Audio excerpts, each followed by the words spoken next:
Good morning, English lecturer, Mrs. Fadila. How are you? I hope you are well. This time allow me to deliver an English page about change the bad habit.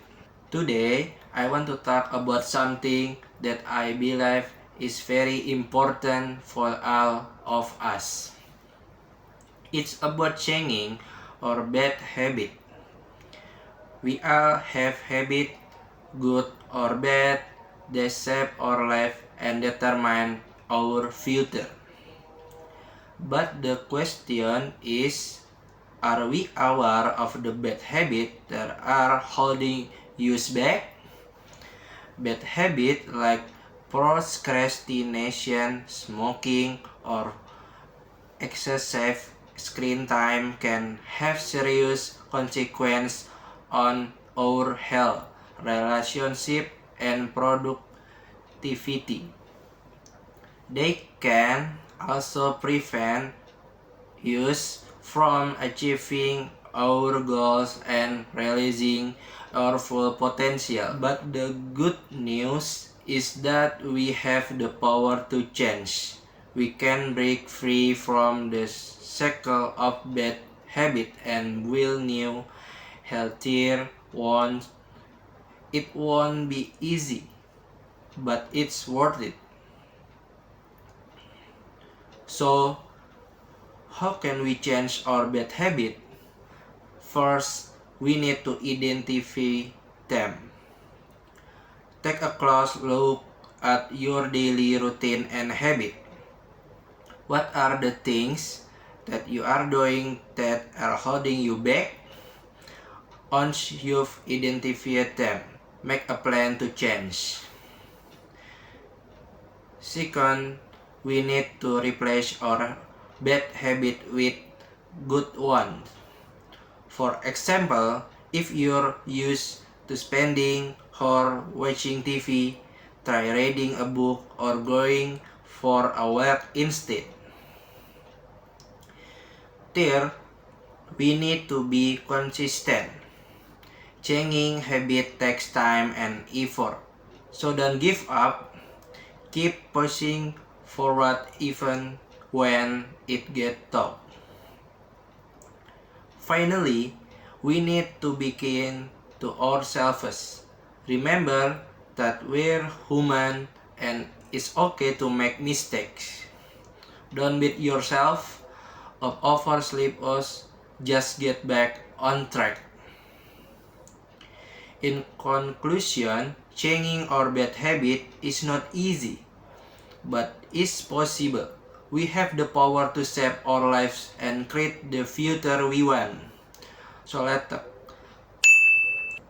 let's take control of our habit and start building the life we deserve. Thank you. Assalamualaikum warahmatullahi wabarakatuh. Good morning, English lecturer Mrs. Fadila. How are you? I hope you are well. This time allow me to deliver an English presentation about indirect question. Definition. What is indirect question? An indirect question is a question that is embedded in a statement or another question. It is used to ask for information in a more polite or formal way. Artinya, pertanyaan tidak langsung adalah pertanyaan yang disisipkan dalam pernyataan atau pertanyaan lain. Ini digunakan untuk meminta informasi dengan cara yang lebih sopan atau formal. Next. Example, contohnya. Direct question. What time is it?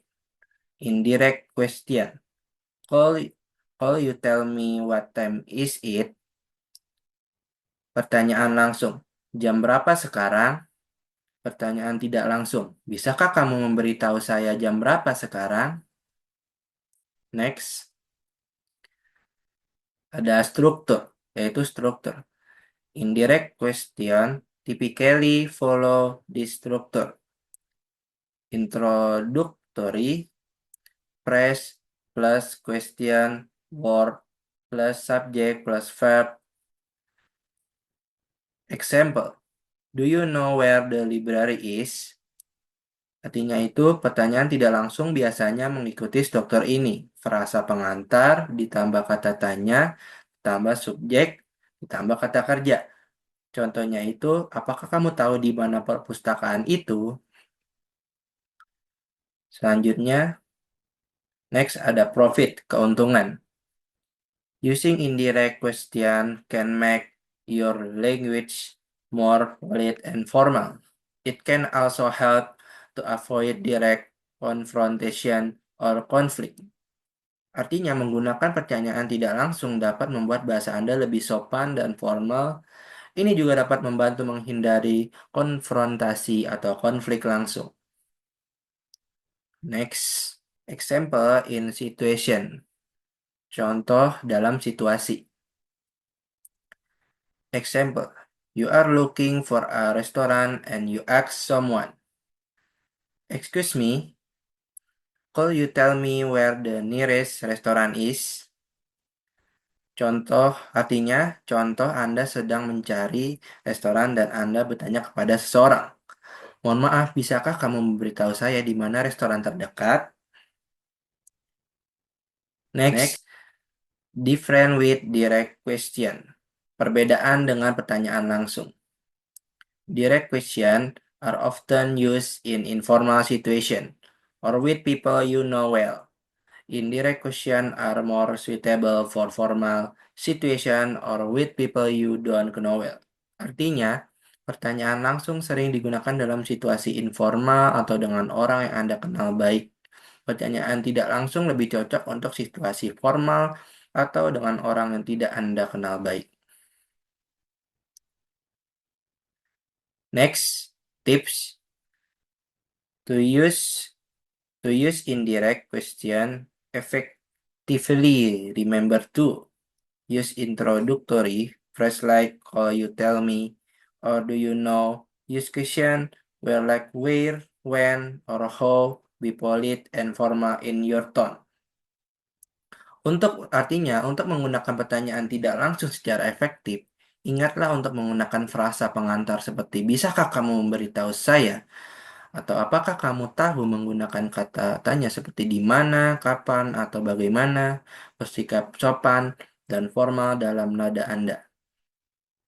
Next, exercise. Try converting this direct question into indirect question. What the weather like today? Where is the nearest bus stop? Coba ubah pertanyaan langsung ini menjadi pertanyaan tidak langsung. Bagaimana cuaca hari ini? Di mana halte bus terdekat? Jawab, answer, bagaimana cuaca hari ini? What's the weather like today? Menjadi, could you tell me what the weather is like today? Sedangkan, di mana halte bus terdekat? Where is the nearest bus stop? Menjadi, could you tell me where the nearest bus stop is? Next, conclusion, kesimpulan. Indirect question are useful tool for communicating politely and formally. Be using introductory phrases and question word. You can ask for information in a more considerate way. Artinya, pertanyaan tidak langsung adalah alat yang berguna untuk berkomunikasi dengan sopan dan formal. Dengan menggunakan frasa pengantar dan kata tanya, Anda dapat meminta informasi dengan cara yang lebih bijak. Okay, that's all the presentation I can deliver. More and less apologies. Wassalamualaikum warahmatullahi wabarakatuh.